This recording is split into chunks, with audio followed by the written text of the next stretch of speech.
Hello friends, welcome back to my channel.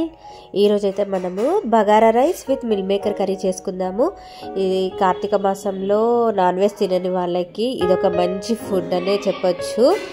ముందుగా బగారా రైస్కి మనము ఫస్ట్ కొద్దిగా ఆయిల్ వేసుకొని 2 లవంగాలు, దాల్చిన చెక్క, బగారా ఆకు, ఆనియన్స్, మిర్చి, కొన్ని పుదీనా ఆకులు అండ్ ఇలా అల్లం వెల్లుల్లి పేస్ట్ వేసుకొని కొద్దిగా కలిపేసుకుని తర్వాత వాటర్ పోసుకుందాము.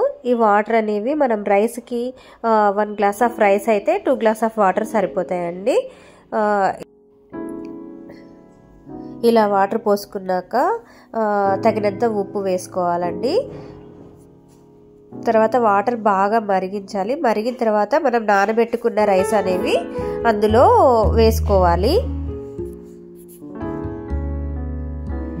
ఇలా రైస్ ఉడికేటప్పుడు మనము సైడ్కి మిల్ మేకర్ని కూడా ఇలా వాటర్లో ఉడికించుకోవాలి. అలా ఉడికిన మిల్ మేకర్ పీసెస్ని వాటర్ మొత్తం తీసేసి ఒక సైడ్కి ప్లేట్లో తీసుకోవాలండి. మళ్ళీ సేమ్ ప్యాన్లో ఇప్పుడు తాలింపు పెట్టేసుకుందాము. కొద్దిగా ఆయిల్ వేసుకొని ఆనియన్స్, మిర్చి, ఇందులో కూడా పుదీనా ఆకులు, కొత్తిమీర ఉంటే కొత్తిమీర అన్నీ వేసేసుకోవాలి.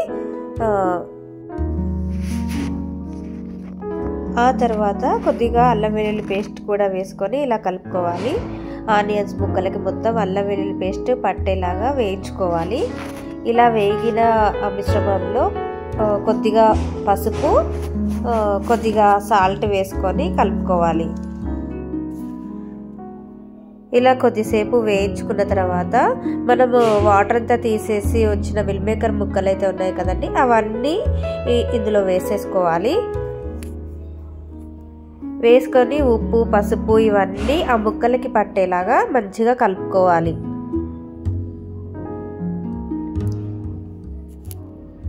ఇలా కలుపుకున్న మిశ్రమంలో మనం ఇప్పుడు కొద్దిగా కారం కూడా యాడ్ చేసుకోవాలి.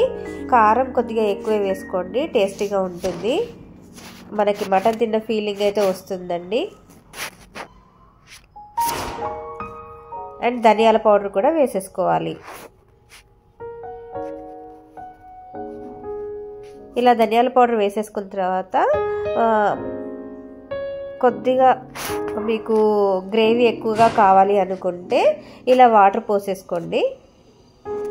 వాటర్ లేకుండా కూడా చేసుకోవచ్చు, అది కొద్దిగా ఫ్రై లాగా వస్తుంది. ఇలా వాటర్ పోసుకోవడం వల్ల మనకి కొద్దిగా గ్రేవీ అయితే యాడ్ అవుతుంది. పిల్లలు కూడా బగారాలోకి చాలా ఇష్టంగా తింటారు. ఇలా కొద్దిసేపు ఉడికించుకున్న తర్వాత కొత్తిమీరతో గార్నిష్ చేసుకోవడమే. పిల్లలైతే చాలా ఇష్టపడతారండి ఇలా bagara rice with meal maker curry. ఒకసారి అయితే ట్రై చేసి చూడండి. మీరు చేశాక టేస్ట్ ఎలా ఉందో నాకైతే కామెంట్ చేయండి. ఈ రెసిపీ అయితే మీకు నచ్చితే ప్లీజ్ లైక్, కామెంట్, షేర్ చేయండి. Thank you for watching.